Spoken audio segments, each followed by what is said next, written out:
that it's recording. So Daniel is Campaigns and Policy Manager at Global Justice Now, and he's been researching how the debt that countries in the Global South owe is preventing them from taking action on climate change and how the financial system could be changed. So we're really looking forward to what you have to say about that, Daniel. Thank you. Great, thank you, Jackie, and thank you everyone for joining us tonight. So yeah, debt and finance can be sort of quite tricky issues to sort of talk about with the public, really, and I guess it's harder sometimes to understand the way in which finance kind of can exacerbate climate change, or also kind of what all of the different financial mechanisms are for using finance to tackle climate change. Like Jackie says, sort of at the minute we're particularly interested in the international debt system and the relationship that has with climate change. So I'll talk you through quickly kind of a few of the reasons why those two subjects are so closely linked in our minds, a few of the actions we've taken in the past couple of years on debt cancellation and how we've been trying to influence that, and then I'll finish with a few resources that we've got and a couple of ways to get involved kind of in Reading or elsewhere. So yeah, first of all, kind of I suppose the big question: why is debt a central issue of when we're talking about climate justice? Well, to start off with, a lot of the most debt vulnerable countries in the world are also countries that are very, very vulnerable to climate change, and that can mean vulnerable to extreme weather events like cyclones or hurricanes, or it can mean sort of longer processes like loss of rainfall, losses to biodiversity, and kind of changes that affect agriculture and kind of crops over the longer term as well. And this, in a lot of countries, will have quite severe economic impacts.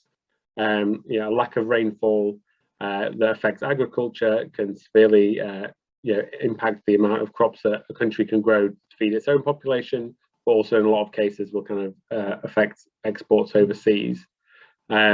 So the countries that are kind of most vulnerable to these kind of impacts of climate change will often find that some of their income from overseas exports is weakened by being vulnerable to these effects. You also have in the shorter term cases, kind of a classic example would be in the Caribbean, where there's hurricane season or the cyclones, a huge amount of kind of destruction caused by sort of one of these events, and within a few weeks you could be talking about hundreds of millions of dollars worth, or even sort of billions of dollars worth of damage caused by those types of events.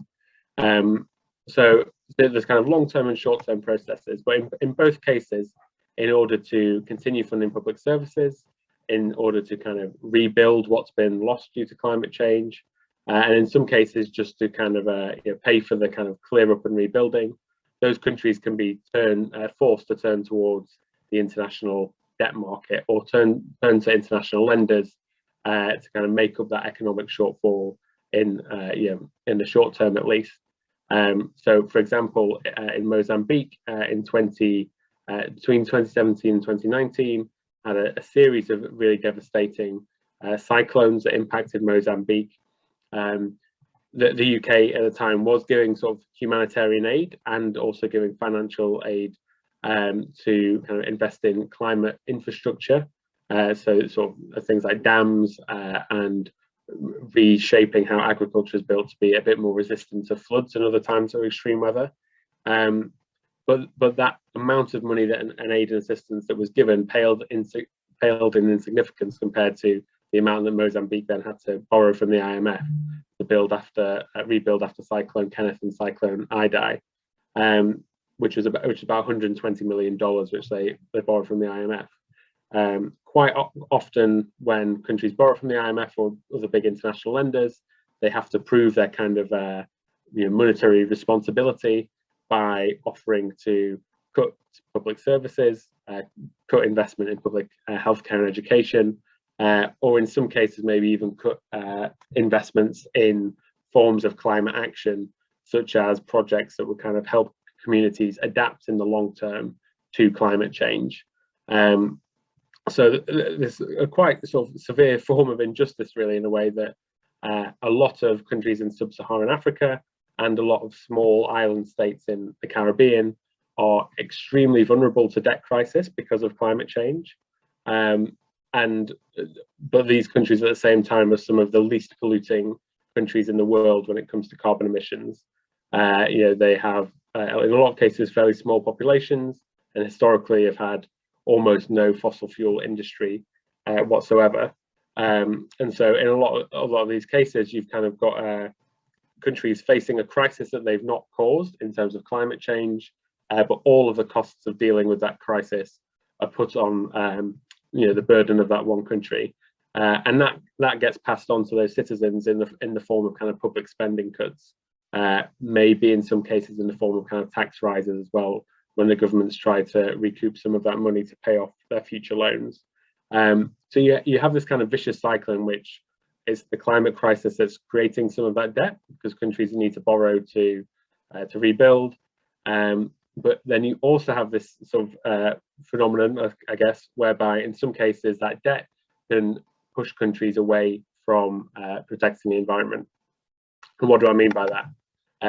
So again, it's a very common thing, I suppose, in the economic short term. If a country is being pressured by international creditors to pay back loans, or is paying very high rates of interest, and it needs to raise a lot of cash quickly to be able to meet those repayments, it will try and export and sell whatever it can on the international market. A lot of countries in Latin America and in sub-Saharan Africa have heavily kind of export-driven economies. So they'll sell agricultural products, maybe gas, maybe oil, maybe sort of different kind of products that are produced by mining. And that will make a huge amount of the country's kind of external finance that comes in. But as I'm sure we know, digging up oil and gas and digging up things through mining in large quantities and shipping them all over the world is not particularly good for the environment. In a lot of cases, countries are kind of building in now fossil fuel infrastructure in terms of gas pipelines, building ports, which will be used to kind of export kind of products around the world. Sometimes kind of roads, in some cases even building airports, which aren't particularly used by the local population, but are used for kind of engineers, business executives, anyone who can be involved in these kind of gas and oil projects or mining projects as well. Usually those projects might be driven by transnational corporations. In a lot of cases, they're at least part financed by American, British, French public money, because those governments say that if you invest in the private sector and you invest in development, then that'll be good for their economies long term.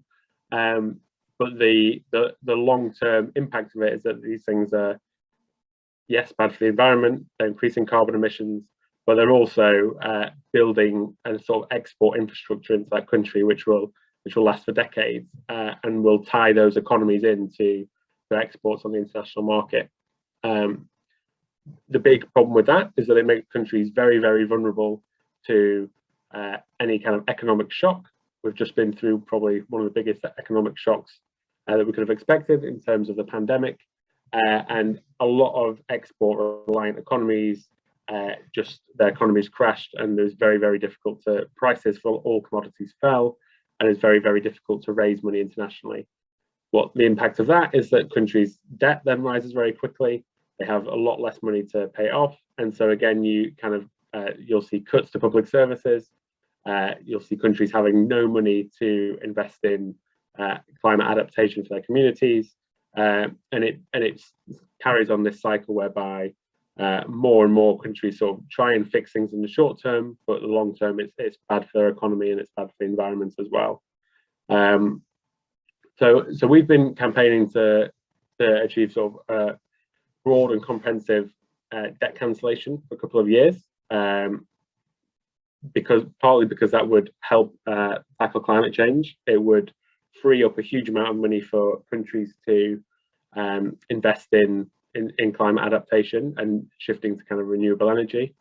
There's some research by our friends at Jubilee Debt Campaign, which I don't think has been published yet, but their research shows that a lot of countries in sub-Saharan Africa and Latin America are spending numerous times more on external debt payments than they are on anything climate change related each year. At the start of the pandemic, this was even before the economic shock, I think about 64 countries around the world were spending more on debt payments than they were even on their national healthcare budget. So you have this huge imbalance between what governments can spend money on that they want to spend on, and then being tied into these long-term debts, which are hugely expensive. So that's why we think debt cancellation or debt jubilee would be just, it would help the planet in terms of freeing up money for those countries to help their communities to adapt, switch to renewable energy. But it would also help a lot of those countries to invest in public healthcare, which they've not really been able to do very much in the past few years or during the pandemic. And part of the reason for that is because of the kind of way in which debt has changed over the past few decades, and also kind of some of the failures of governments during the pandemic to actually achieve any kind of meaningful debt relief. So it's always been the case that in terms of kind of government debt, that you have a mix of different lenders, but the balance has changed significantly over the past few decades, where previously most of the debt would be owed to kind of rich governments in the global north and multilateral institutions, so the IMF or the World Bank, and they're still quite significant. Well, they're still very significant in the case of a lot of countries, but a kind of a big group of lenders which has really grown how much debt they hold in, particularly in sub-Saharan Africa, has been private banks.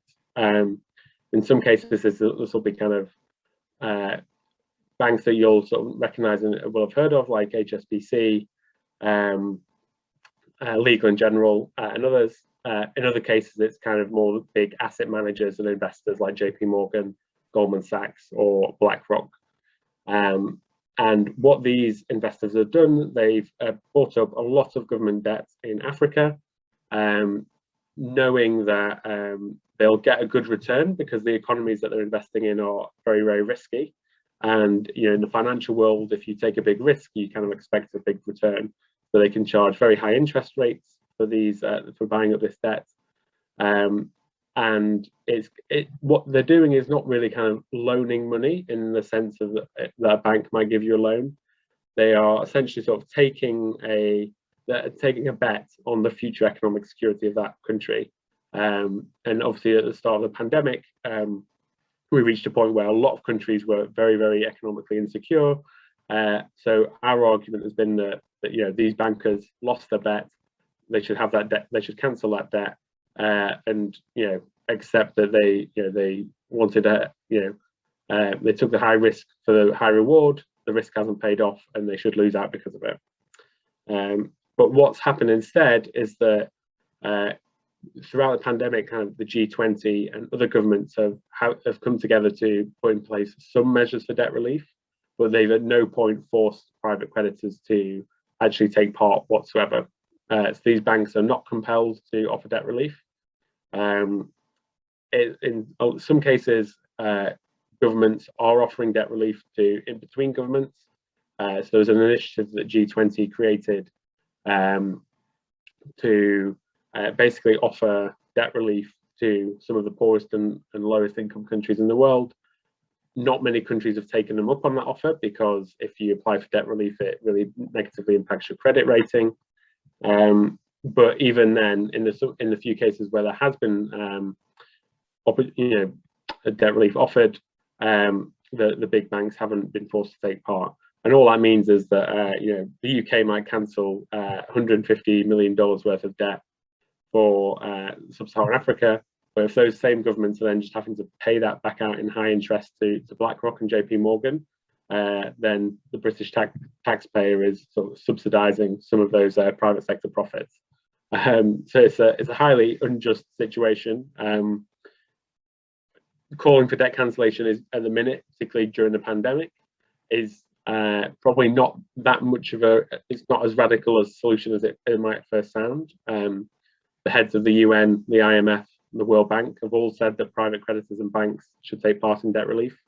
And actually, just at the start of this week, the Pope said that these debts should be cancelled and that the banks should come to the table as well and offer debt relief. So in the kind of very broad public sense, there is kind of support for this as an idea.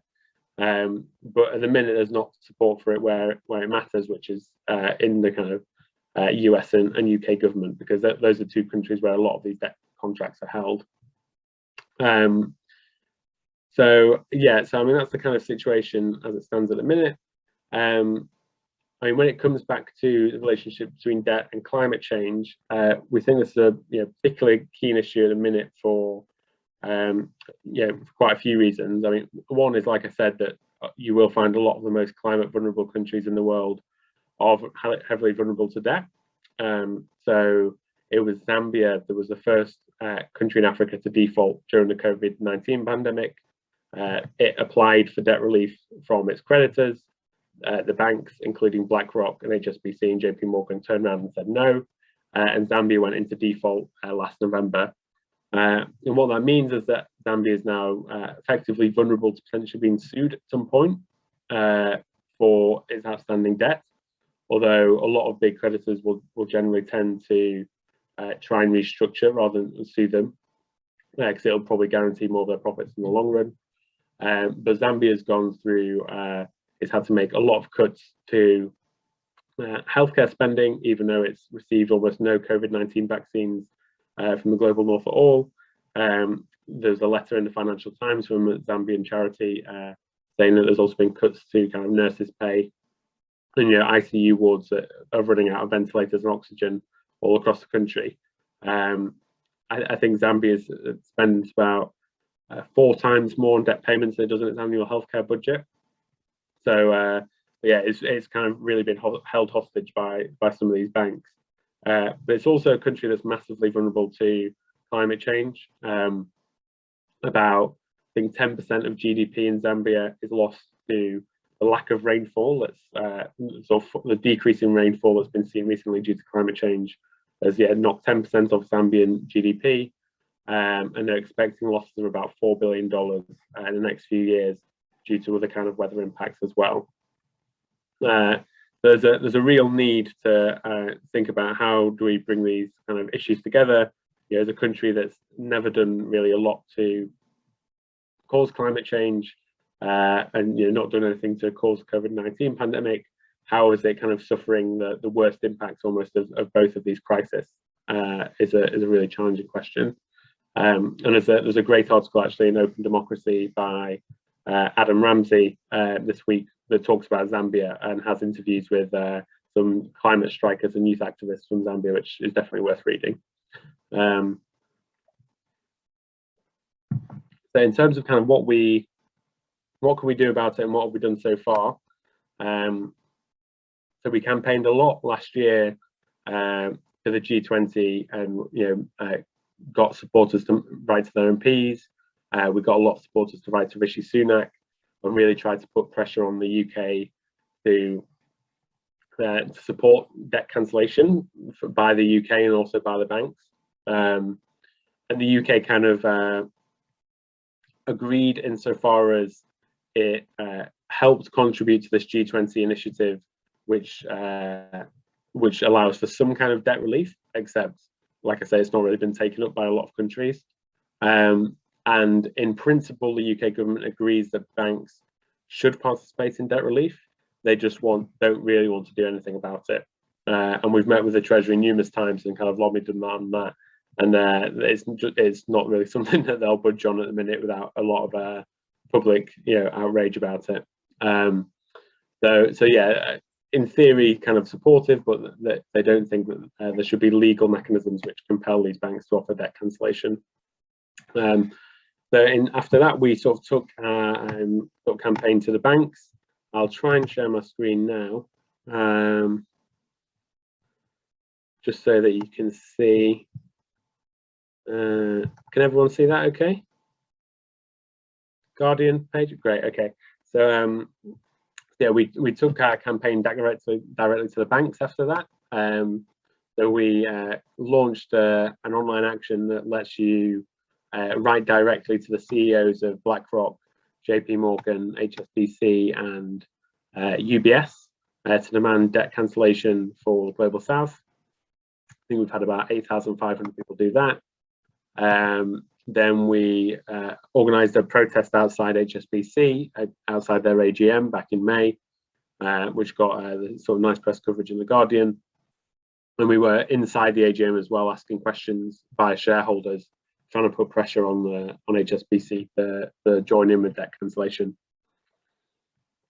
They said at the time that they'd not received any requests for debt cancellation, so they weren't refusing it. They just didn't think any country wanted it, which seemed a bit disingenuous, but there we go.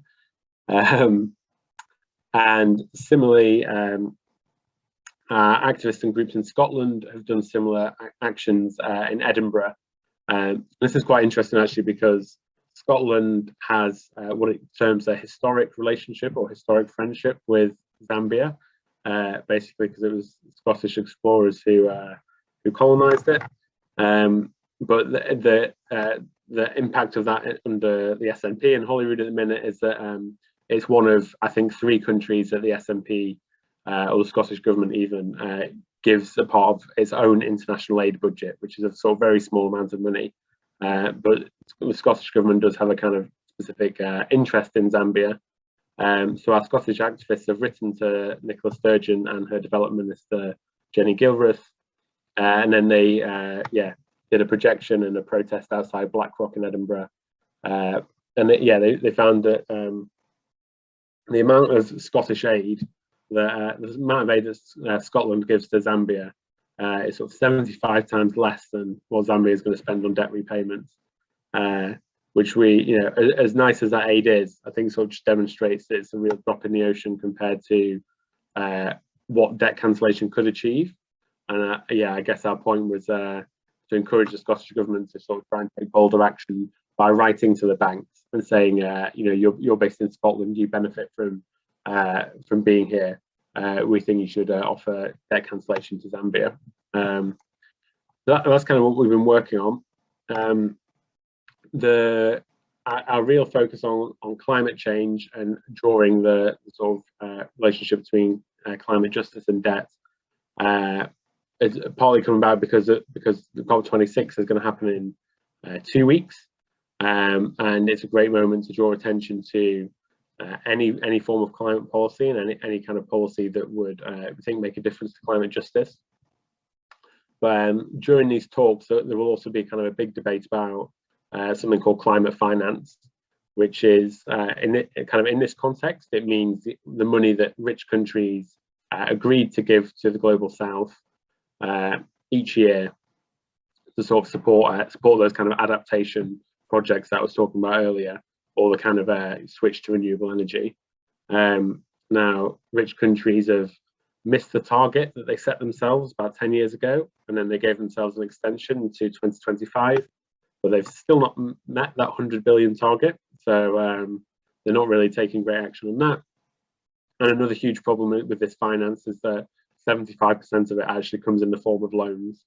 So you have a slightly bizarre situation in which a country might give a $100 million loan to another country in the global south and charge it kind of $20 million interest on top, and yet it's counting all of that money as assistance or aid to the global south, and the country even has to pay some of it back, and it's adding to its debt burden, which will cause further problems down the line in terms of credit rating and all these other things. So the way in which these sort of actions all interact and all these kind of financial measures interact has a huge impact in the global south. And at COP specifically, we're joining with other campaigners around the world to argue that there should be a new climate finance deal with higher targets, and it's all based on giving grants, not loans, to the global south. We've done a kind of a briefing on that, a resource that I can share around later. And I thought I would just finish by sharing this video. We've also been in contact with campaigners based in Africa, and also groups who are working with them here in the UK,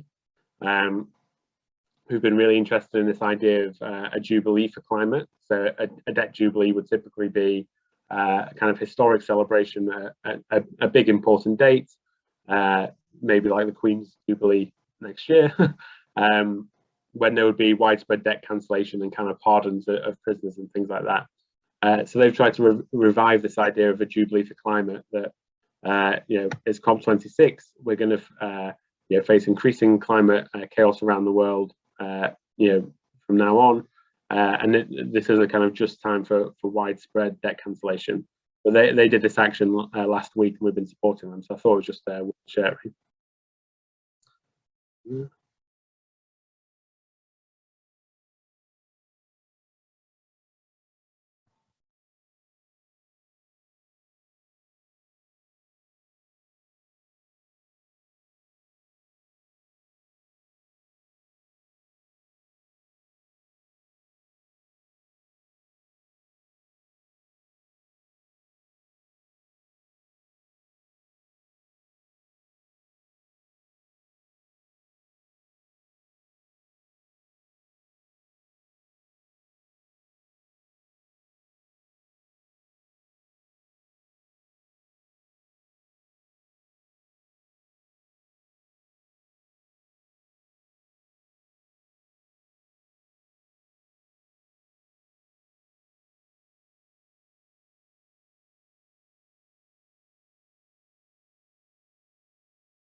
So I'll leave it there, I think, and any questions, but hopefully that was makes sense and I wasn't speaking too long.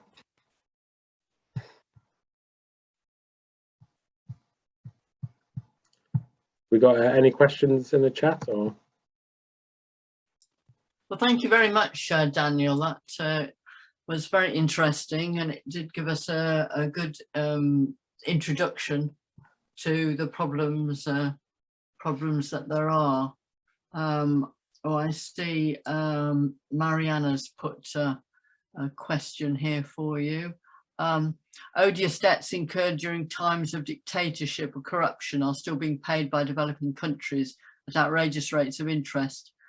Do people think this is bondage or morally justifiable? Yes, you in your talk I did notice that you were talking about the sort of possibly genuine debts rather than these things that have been taken out by corrupt dictators. What response do you have to that? Yeah, that's a great question, and yeah, you're right, Jackie. Sort of, I guess in a minute we're sort of campaigning very much on tackling what's considered allowed and all well and good under the kind of rules of the financial system. But yeah, there's also huge amounts of illegitimate debt, which countries, communities have been campaigning against for decades. So in some cases, I think for me one of the most shocking ones is in Haiti, where in the kind of early 1800s there was the Haitian Revolution, and they gained independence from the French. And as part of the kind of the peace deal with the French after that, the Haitians had to agree to kind of a huge debt that was pretty much completely unpayable, but which mostly was compensation for former slave owners who'd lost out economically from the revolution. And in 2 centuries that's never been paid, or well, it's been paid as in like money's been paid off a little bit each time, but the interest on it's grown sort of astronomically, and Haiti's still paying off some of those debts today. In other cases, there's a lot of these kind of debts that were sort of taken out or created through independence movements in the 60s and 70s. Similar kind of case where governments were basically forcing debt on these newly independent nations as a form of revenge, but also just keeping a foothold in those economies where they've lost a lot of power.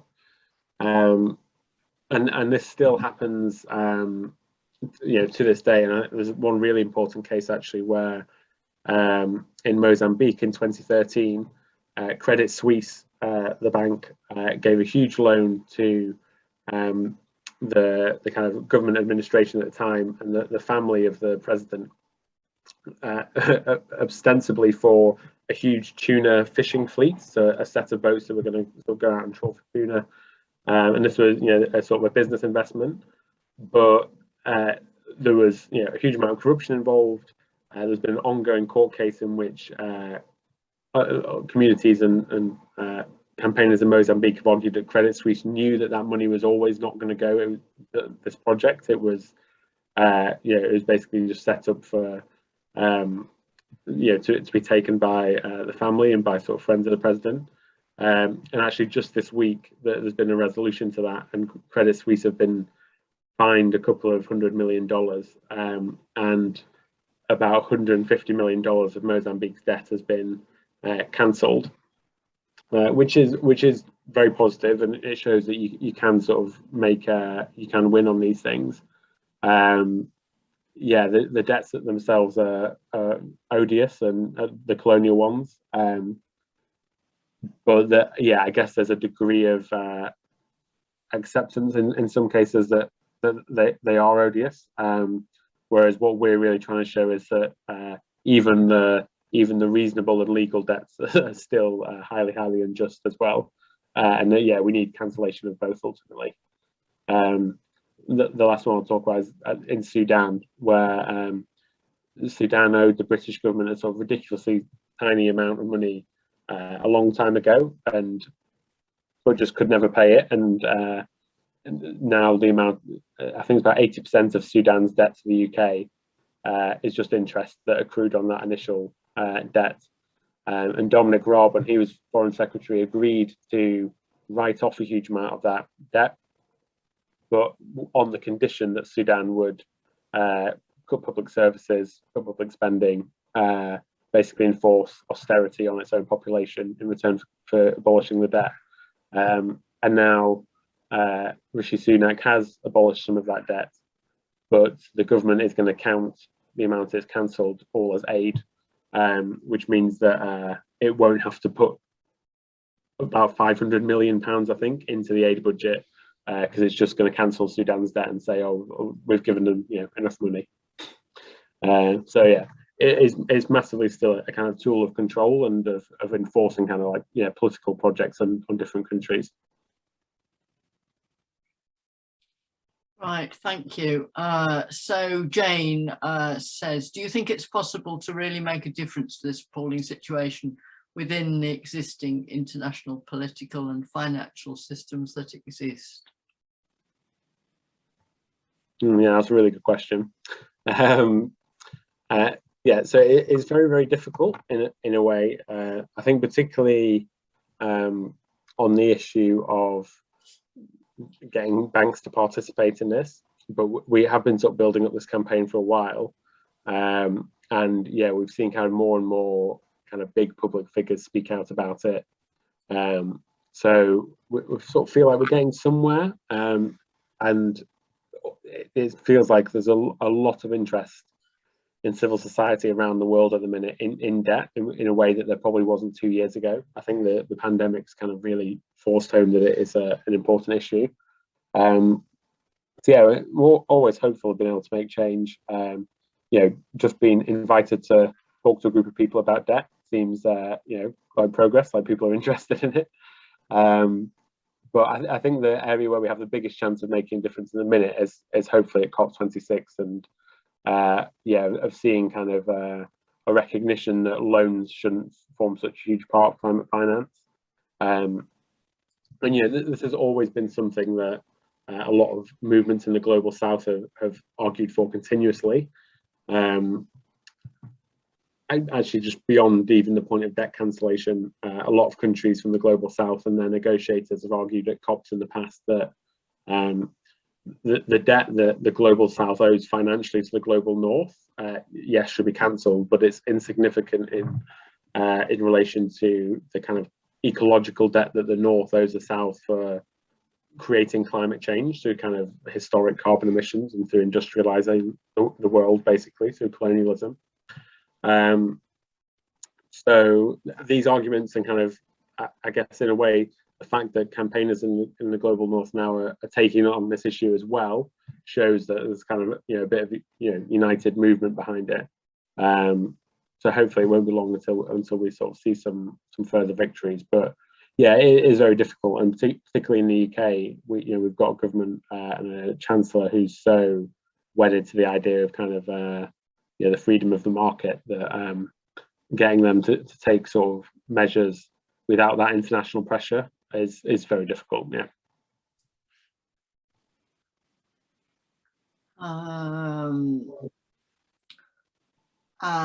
And then Commando Jugenstill says, can we have 2 words about the link between debt and the perpetual growth paradigm? Well, yeah, I guess in a way,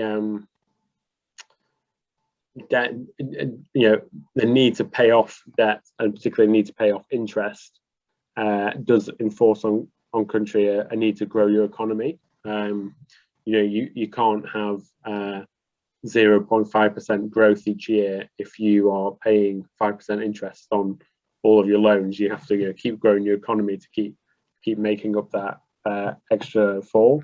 And yeah, absolutely, that I guess they're both instruments of the this kind of obsession with GDP growth and obsession with kind of paying back debts and kind of sticking to the kind of financial rules of the economy. Both come from a desire to kind of maintain the status quo, I guess. But fundamentally, these rules are all about, and I think there's another point in the chat about laws suiting the needs of the kind of rich over the poor. I mean, that's exactly what debt is essentially. There's an academic called David Graeber, I don't know, some of you might know, but who passed away recently, but wrote for a long time on the history of debt. And his argument was that it's debt, first of all, is kind of a bit of a like money. It's very intangible and a bit of a myth. If people just stop paying back their debts at the same time or lost confidence in the debt system, then there'd be huge sort of social change. But fundamentally, it is a tool of power and of keeping countries in bondage.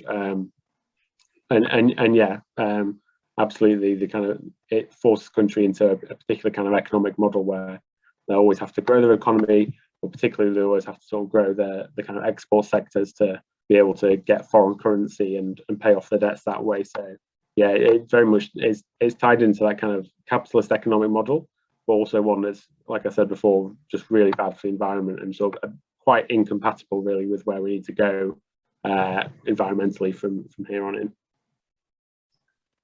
Yes, and Jason Hickel has quite a bit to say in his book, Less is More, which is highly recommended if people are interested in that.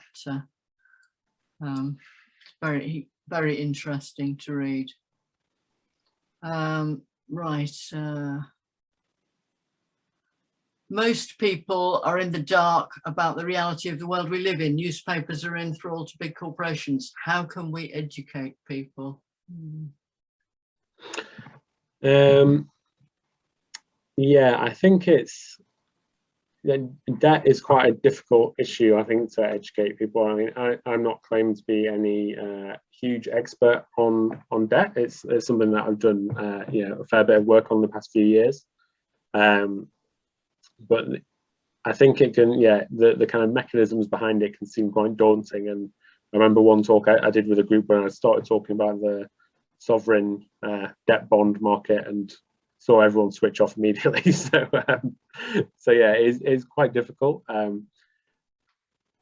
guess one way we've tried to do it is by relating it to the climate crisis, because that's something that people seem to understand much more easily at the minute, and to try and sort of highlight why it's so unjust when you connect it to the climate crisis. We sort of try to do kind of education of politicians as well, and sort of we do that kind of research and put together a lot of the statistics to back up our argument, and Jubilee Debt Campaign do a great job of that as well. But I think in terms of educating like a wider public, it's really key to have like a strong narrative, and to try and get that out into the press, and into kind of reading materials a lot more. And yeah, that's why we sort of talk quite a bit about this isn't particularly with banks. I think sometimes there's this idea that well, governments should pay back their debts because they took out the loan in the first place.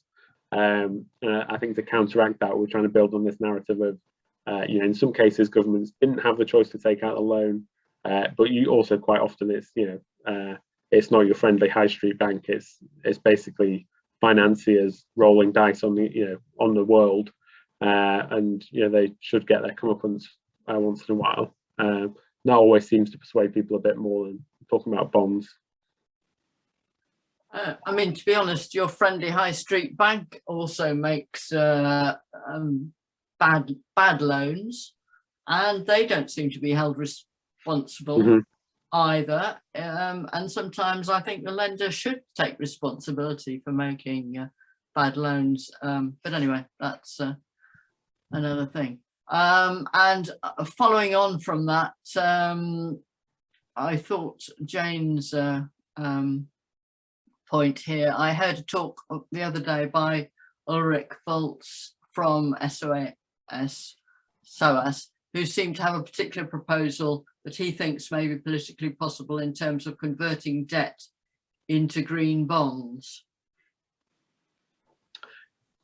Yeah, so it sort of depends what he necessarily means by green bonds, and I'm not particularly familiar with Ulrich Volz's work, but there is a big discussion in a minute about green debt bonds, or what's sometimes called a debt climate swap, which I think is probably the same thing, but do correct me if I'm wrong, Jane, whereby basically governments will agree a certain amount of debt cancellation with a country, but it's on the proviso that that money is only spent on certain forms of climate action. So the UK might say to Sudan, we'll cancel $500 million of debt, but you have to spend that on converting your energy to renewable energy, or you have to invest it in flood defences for communities.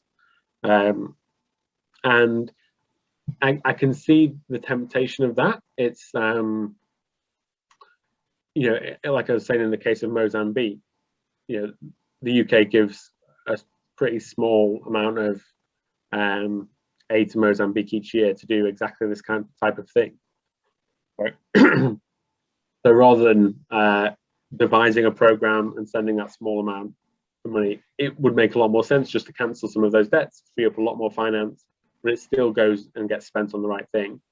And in terms of it being politically possible, that's true both because people who don't like the thought of sending international aid to sub-Saharan Africa can sometimes be a bit more convinced by this, because if it's just aid, they will sometimes think it'll go to corrupt people and it'll disappear. Whereas if there's kind of strong measures that will force it into climate action, then it's a bit harder to do that. And in a lot of cases, to be fair, governments in the global south are trying to make this happen quite a bit.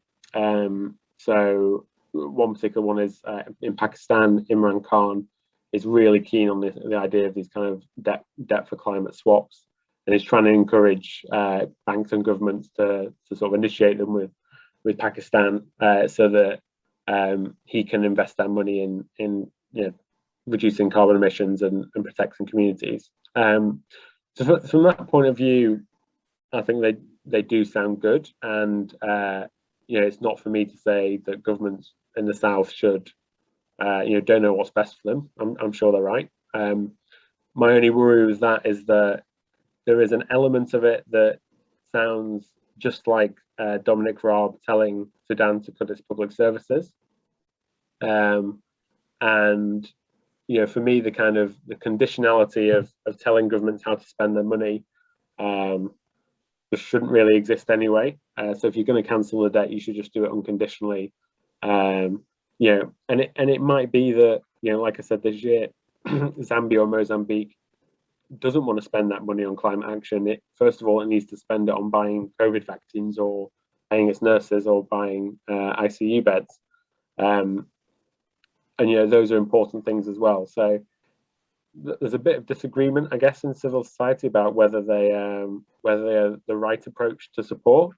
But yeah, certainly they seem like a way of building a bit more of a kind of coalition around a form of debt relief. And in that sense, could maybe be quite positive, but hopefully with as little conditionality as possible. And Jane Lovering says, hi, great talk and very interesting. In your opinion, is it possible for governments like the UK and the US to legislate and regulate banks, or do they have too much power? Yeah, no, it's entirely possible. When we were writing to Rishi Sunak last year, some of the economists we were working with had identified kind of measures within IMF texts and other kind of international agreements that exactly could have been applied to this kind of situation. And the banks, I think it's tricky, because the problem is that those the UK and the US specifically rely and support the idea of deregulation. So their actions always free up a lot of power for the banks by refusing to regulate them. But it's not because those governments don't have the power to do that. They do. They just don't want to, and because they benefit a huge amount from letting London's financial services kind of do what it wants and making a huge amount of money, that supports the UK economy. And also a lot of the time there's just a revolving door between the City of London and these governments, right? And Wall Street and the US government. So there's definitely measures that could be taken. When it comes to kind of climate change and debt, a lot of campaigners are now talking about delisting companies from the New York or London Stock Exchange who have invested in fossil fuels. You could look at governments could look at sort of delisting companies that refuse to negotiate debt cancellation with the global south. So there's lots of measures that exist, but it's about you have to win that argument with the politicians first, which is the tricky bit. Yeah, right. And Tanya says capitalism is maintaining the needs of the rich over the poor. While we have capitalism, this situation is unlikely to change. But we have to keep challenging the system, and this interesting talk is indeed a way of challenging the system, no matter how small the challenge we have, to keep going. And she suggests that we read The Morning Star. Well, yeah, thank you, Tanya. Very pleased that the talk's sort of been part of challenging the system as well. And I completely agree. We have to sort of keep at it and keep sort of trying to find the wins where we can. The Morning Star absolutely love supporting any of our protests. So hopefully you'll read about the next one in there somewhere. I'm pretty sure they talked about the HSBC protest we did. So that's certainly one way we can educate people. And Jane says, like you, I'm not an economist. He has a book out. Oh, right. Sorry. And this refers up the thing. Okay. David Gribe has a book out on the subject, and there was a discussion from the EEC who seemed to think it has some mileage in it. So does that I think that's probably about the green bonds again. They are a popular idea with a lot of kind of policymakers in the US and Europe at the minute. So it is something that seems quite possible. With all these things, the devil's in the detail.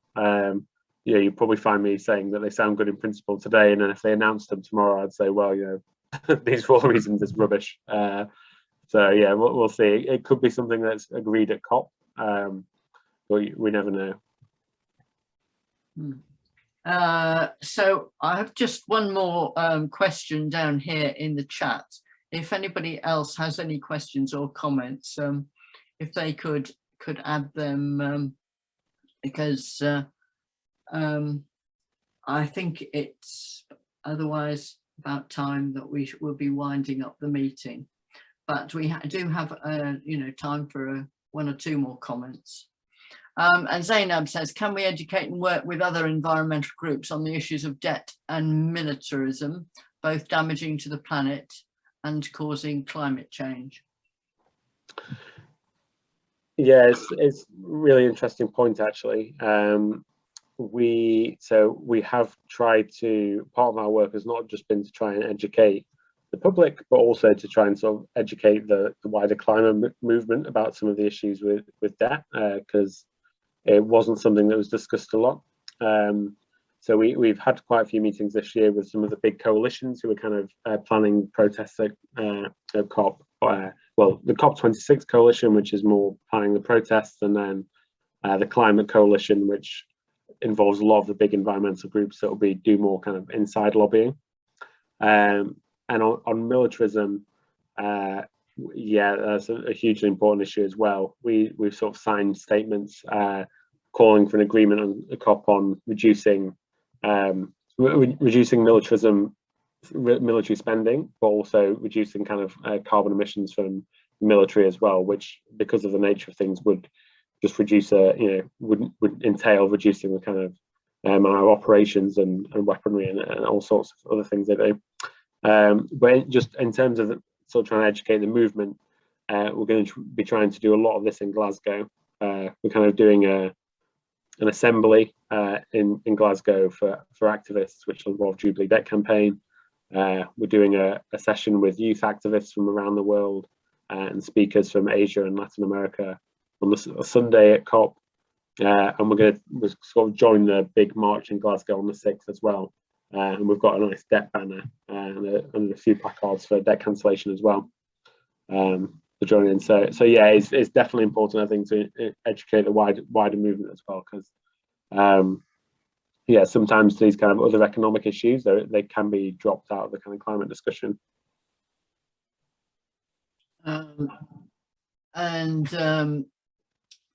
Tanya says it's entirely possible to legislate. It is also possible to regulate the banks. Neither of these actions suit capitalism. Banks were deregulated about 20 years ago and chaos has ensued for working class people. And she says that the Morning Star was a response to the question, how do we educate people about what is going on? So yes, the media is, has a lot of power.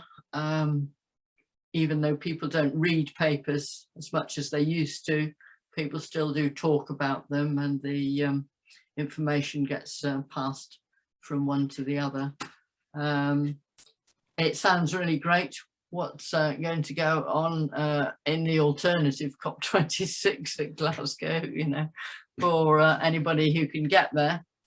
But as I said earlier, I'm not sure that everybody heard it. I did put it in the chat. In Reading, we do have some action for people who are not lucky enough to travel up to Glasgow.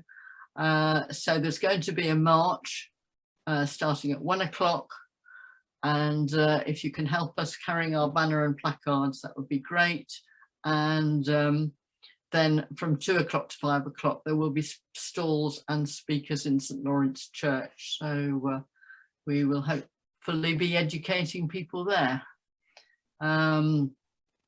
If you'd like to receive our local newsletters, please either sign up on the Google Docs, which I've given you a link there, or contact us through the Global Justice Reading website. Again, I've put you the address there. Well, unless anybody else has anything immediate that they would like to say or question, I'd like to thank Daniel very much for coming to speak to us tonight. I think it's been a very interesting session. Very good questions and comments. Thanks to everybody who's contributed to the discussion, questions as well as comments. And I look forward to seeing you all in the future. Perhaps on November the 6th, or perhaps some other events in the new year.